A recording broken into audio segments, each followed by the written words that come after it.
Hello everybody, my name is Victor Gill and today we are here at downtown Jacksonville. It is very sunny, it is very windy, but regardless, we are here to discuss homeless people in Jacksonville. Now, what is it? What is the broader view on homeless people? Where did it come from? And how can we resolve this? This will be further discussed as we go along.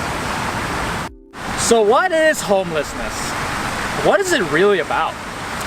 Well, for starters, it's not just a simple term of people not being in a home. It's a lot broader than that. To begin with, people who are homeless can also be considered as people who cannot provide for or feed their families. According to a University of Florida report by Melinda Fawcett, about 1,869 people are considered homeless, of which 286 individuals are chronically homeless. However, those who are chronically homeless have been so over a year due to physical disabilities, mental illnesses, and substance abuse. It is a common misconception to think that all homeless people are just savage junkies ravaging the streets, when in the very real world, they're very much like you and I, common folk. Now, as for the reason people become homeless, there isn't a straightforward answer. It's a plethora of reasons as to why people become homeless. One of them, majorly, has to deal with housing and how much it truly costs. In the latest 2018 Out of Reach National Low Income Coalition report, it is considered that most people who experience homelessness come from low-income families that have minimum wage jobs. Florida's current minimum wage is $8.25 per hour.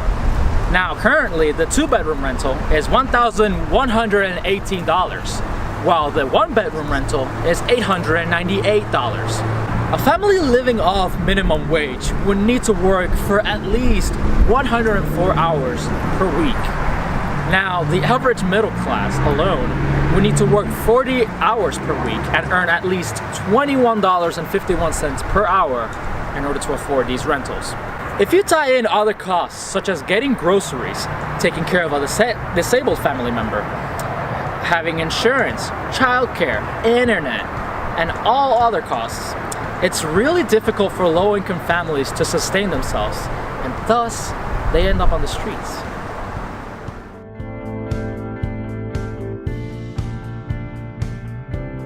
Hey everyone, Christian here.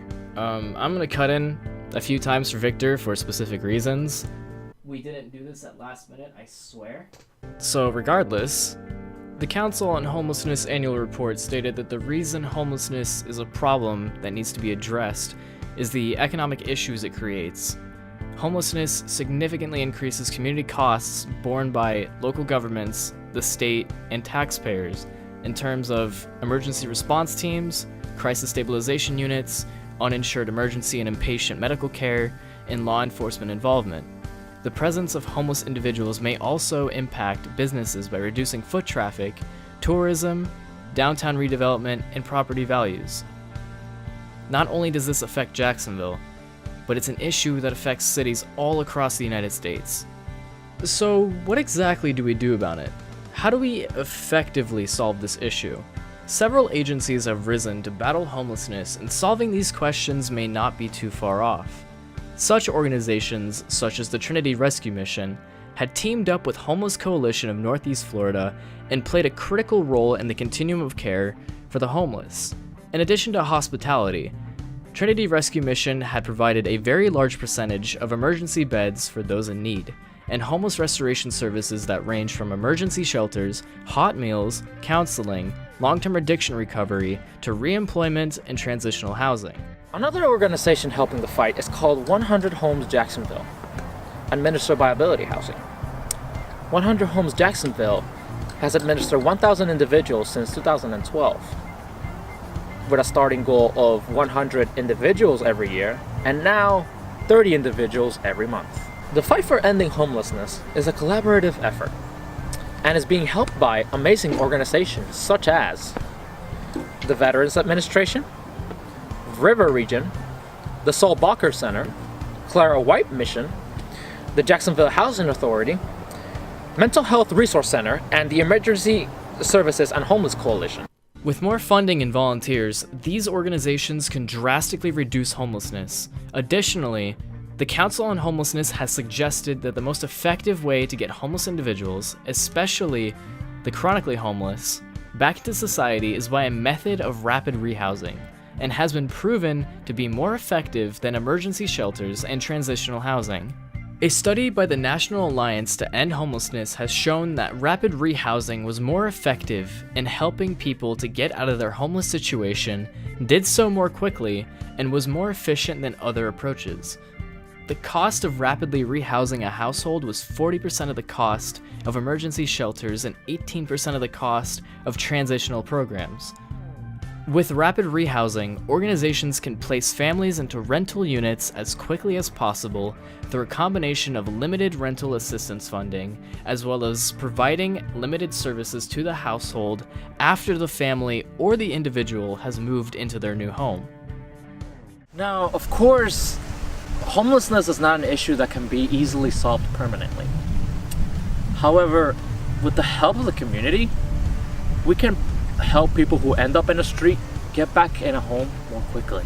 We believe that as long as we can help these organizations and their efforts, we can help alleviate some of the homeless issue, not only in Jacksonville, but in the entirety of the United States.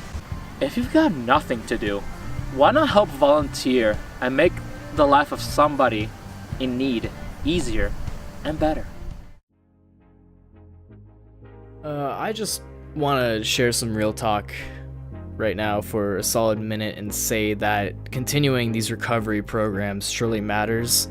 Nowadays, we take almost everything in our daily lives for granted, from like the food that we eat to the materialistic things that we own, like our clothes, phones, homes, cars, even, I don't know, AirPods, I guess. But the point of the matter is that there's hundreds of thousands of people in the United States, even in the world in that same regard, that don't get to have what we're familiar with. Sometimes our wants aren't met like we want them to be, like, hey, I want to get the latest iPhone, but I'm a few $100s short or something. But some of these people don't even get their needs met, as in, like, they don't get to have daily meals, or they don't even know where they're gonna sleep for the night.